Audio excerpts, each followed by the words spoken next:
pénétrer au plus profond de votre cerveau sans vous laisser de cicatrices. Cette petite prouesse technique et technologique est réalisée dans les services de neuroradiologie interventionnelle. La neuroradiologie interventionnelle, c'est une spécialité qui permet de traiter les pathologies vasculaires du cerveau. Par pathologie vasculaire, on entend les accidents vasculaires cérébraux où une artère est bouchée, ou les malformations vasculaires qui sont les anévrismes et les malformations artério-veineuses. Ici, pas besoin d'ouvrir la boîte crânienne. Une toute petite incision au niveau de l'aine suffit pour remonter par l'intérieur des vaisseaux jusque dans le cerveau. Ce matin, le patient endormi au bloc est traité pour une malformation vasculaire. C'est une embolisation de malformations artério-veineuses, donc des communications anormales entre des artères et des veines du cerveau qui entraînent une fragilité et un risque de saignement.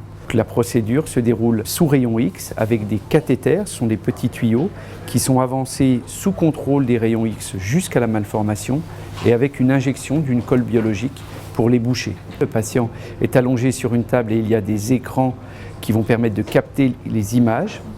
Et le médecin, neuroradiologue, va naviguer les outils afin de traiter le patient. Donc positionné, avec parfois des visualisations 3D, comme sur cette console, pour mieux appréhender l'anatomie et permettre de réaliser les traitements de manière plus efficace. Les équipes disposent aujourd'hui de cathéters de seulement 0,4 mm de diamètre. L'enjeu est d'atteindre des vaisseaux extrêmement petits pour les déboucher dans le cas d'un AVC ou y poser une prothèse ou stent dans le cas d'un anévrisme. Des stents nouvelle génération destinés à limiter les risques de rupture. Ces anévrismes sont des boules sur une artère, une fragilité, et la technologie qui est développée par BALT depuis 2008 est une technologie de stent tressés qui vont être déployés dans l'artère et qui vont empêcher le sang de rentrer dans l'anévrisme.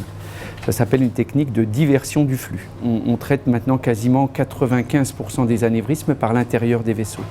Et depuis 2015, pour les accidents vasculaires cérébraux ischémiques, quand c'est un petit caillot qui bouche l'artère, on est passé à un traitement systématique par la voie endovasculaire avec des nouveaux stents qui permettent de déboucher les artères. Les dispositifs médicaux sont de plus en plus petits et souples. Résultat, des interventions de moins en moins traumatisantes et de plus en plus efficaces. Les avantages de la neuroradiologie interventionnelle sont nombreux. Pour le patient, quand on parle des anévrismes, c'est l'absence d'ouverture de la boîte crânienne. Et pour les équipes soignantes, c'est une opération qui est moins lourde puisqu'elle se fait par l'intérieur des vaisseaux, c'est mini-invasif. Donc c'est plus simple à contrôler, également aussi pour les équipes anesthésistes. Et pour le traitement de l'AVC, où il faut déboucher une artère, c'est surtout l'efficacité qui a été démontrée par ces études récentes qui prouvent que le devenir clinique des patients est bien meilleur. Les malformations artério-veineuses et les anévrismes sont souvent diagnostiqués de manière fortuite. Il est alors possible de planifier une intervention.